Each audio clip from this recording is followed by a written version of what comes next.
Hey, what's going on everybody? Mano back here for another solo Ascendant Challenge video guide. This week's Ascendant Challenge is the Argonaut Abyss, and here's a little bonus clip for you of some of the stuff I'm at the end. I know some people have been wondering how to do some different time trials on the Ascendant Challenges, so I thought I'd pop those at the end. This is the kind of shortcut for the Hunter, and I'm going to put the full complete guide on how to do the speed run for the Hunter at the back side of this video. But as always, the timestamps for the challenge entrance location, the bones, and the eggs are going to be on screen and in the description box below. Make sure you check those out. Sometimes the mobile links don't always work, so just give a quick check before you are asking about any timestamps first. As always, we need to show you how to get into the Ascendant Challenge and what to do. First of all, you need to have a tincture of Queen's Foil, which you're going to see pop up onto my feed right here. It's called the tincture of Queen's Foil. I need to use that to see the entrance for the Ascendant Challenge. That can be found in your material slot. It can be found in any chest in the Dreaming City, or you can buy it in Rhea Silvia. First of all, before we start this Ascendant Challenge, we're going to go over to the Strand, which I showed you just a little while ago, to pick up the Ascendant Challenge bounty.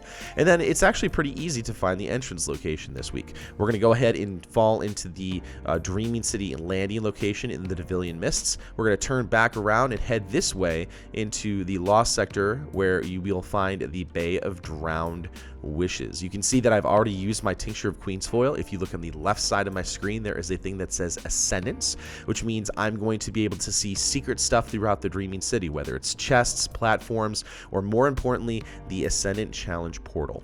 As we come through here in the Bay of Drowned Wishes, we're going to take a hard right and basically swing all the way around the rocks here on the right hand side, and we'll find the entrance right in this little chasm right here, and we'll jump up into that. You can see that I'm using a bow right now. It is the Wish Ender bow. It is the only thing that can actually break and damage the eggs. You must have that if you want to collect the eggs. However, you do not need to collect the eggs to complete the Ascendant Challenge. All you have to do is collect the chest at the end. Once you come over here to this circular platform here, you turn immediately to your right. You'll see the egg right there. The Wish Ender bow will easily knock that out. If you're using any other weapon, you will not be able to kill those eggs. And the Wish Ender bow can be found by completing some things in the Shattered Throne, which actually just finished up last week. It's on a 3-week rotation, so in 3 weeks you'll be able to complete that challenge if you haven't done that yet. So what we're going to do is in the Argonaut Abyss, this is basically just a giant platforming puzzle. We're following Toland down around. What we're going to do is we're going to come down to this like cement floor location right here. We're going to find the bones are going to be right here by this tree. Toland is usually on this platform as well, but right here by the tree where I'm aiming my bow is where you will find the bones lore location. I've already picked it up for this week. We're going to continue to follow Toland all the way down, and this is the full long version with all the eggs and the lore and things like that. You can see the second egg is down over there to the right slightly, but we're going to follow Toland over to this round donut platform. It's going to be on top of that statue, and we'll get that second egg taken care of really easily. We're going to try and go next is that sphere that Toland is on top of right here. If you're worried you're going to fall off, just kind of aim back behind where that sphere is and hop behind it. The next jump, you have to kind of be a little bit careful because you basically have to slide down this platform right here, and it's very easy to fall off. Just take your time, no need to rush, and you'll be fine. We're going to continue to go through here, and this is the platforming puzzle that many people struggle with, mostly because right here is where platforms start to rotate. You can see here that this platform I'm jumping on right now is rotating, so you have to kind of use your best judgment on when you need to jump so that you don't die, and how to basically make sure you sprint. You need to make sure you get enough sprinting distance, because otherwise you will fall off and die. You basically just continue following Toland around here. Again, some of the platforms are going to start rotating. I think it's not every two platforms. There's 2 platforms, and then 1 doesn't rotate. So it's like 2 rotating, 1 non-rotating. So those were our 2 rotating. Down here where I'm going next, this is a non-rotating platform, I believe. Yep. And so we're basically just going to hang here for a second. We're going to wait, and we're going to head over to that donut platform. You need to get a very large running jump to get over to this one. Try and hang over to the far right side up at the top so you don't fall off and die. The third egg is at the very top of the gazebo where you're heading down there. Go ahead and knock that out, and that is going to be the 3 eggs for this Ascendant challenge. Very easy to do. Hop on down here to the gazebo, and all you need to do is kill 2 wizards that are going to spawn here in just a little bit. There are also going to be a bunch of blights that you're going to want to take out in case if you want to move around, but it's not necessarily to kill the blights. You just need to kill the 2 wizards. So here I'm using my hammerhead and my inaugural address. I'm going to go ahead and knock out a blight really quickly. Again, not required. I'm doing this. This is kind of the slow version of this. I'll show you some speed versions here, like I said at the end, for some bonus fun content. Right here, I'll blade barrage these guys. If you've got Slova Bomb, if you are a warlock, that's going to knock them out very easily.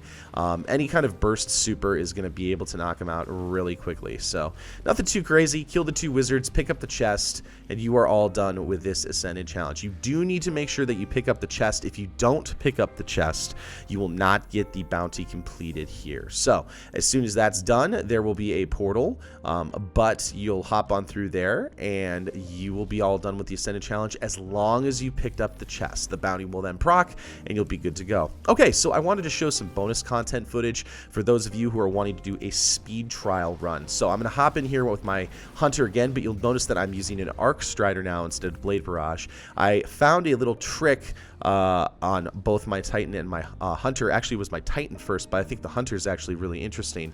If you don't like jumping on those platforms at the very end, there's actually a way you can use your Arc Strider strong attack to actually skip most of the jumping. You're basically going to jump as quickly as possible down here onto these platforms. It doesn't matter which tree of the Arc Strider you use. You just need to make sure that you use the strong attack, not the weak attack. For me, the strong attack on my Xbox is going to be the right hand trigger, or on PlayStation it's going to be R2. Right here, when I get to this area where the bones location would be, instead of following Tolan down that way, I'm going to go by the tree. I'm going to jump off the edge, and I'm going to basically hold off until the very, very last second, and I'm going to basically just hop down here. As soon as my super looks like it's going to run out, I'm going to use my super, my smash attack, which is my right trigger, and I'm going to actually land right on top of the gazebo. It makes it very fun to do, very easy. Now this is kind of the speed way of doing it. You'll also notice I have my tractor cannon on right now. The wizards are going to come around the corner as soon as they spawn up, and we're going to just basically tractor cannon them to death. Very simple.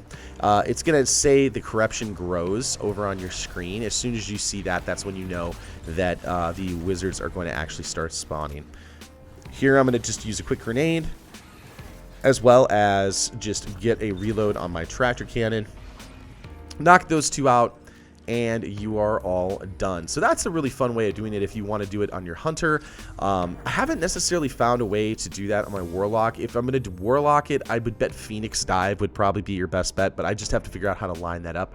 And this is the Titan speedrun. This is the one I actually did a little bit earlier in basically the winter and December. You need to have Ballistic Slam and Code of the Missile on, and what you're going to do is you're going to use your super or your melee attack to basically skip the entire jumping puzzle. We'll come over here and we're going to land on the circular platform where Tolan first shows you kind of like his path, and instead of going off to the right, we're going to go ahead and check down below, kind of get our bearings. Look down below, you can see my tractor cannon circles aimed right on it. We're going to get a good running jump to get some distance. We're going to aim straight at it to make sure that we don't go off to the right or the left. We're going to make sure we're centered up very, very square. As soon as I'm lined up, I actually aim a little bit below where the gazebo will be. I'm kind of aiming actually down below it because it's very easy to overshoot it with the Titan.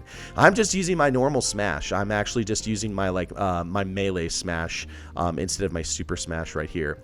And then, boom, you're right on top of the gazebo. Very easy to do.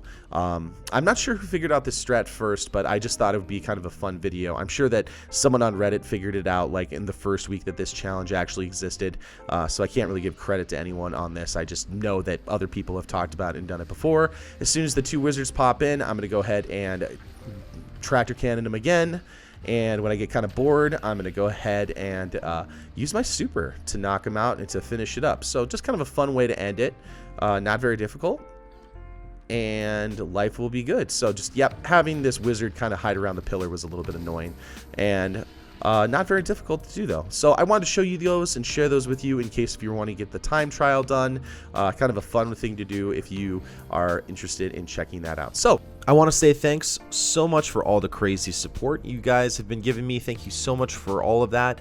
If you've not checked me out on twitch.tv/manodester777, come check me out over there. I haven't streamed in a little while, mostly because Destiny is a little bit on the chill side right now, but I'm hoping that things pick up a little bit in May and June.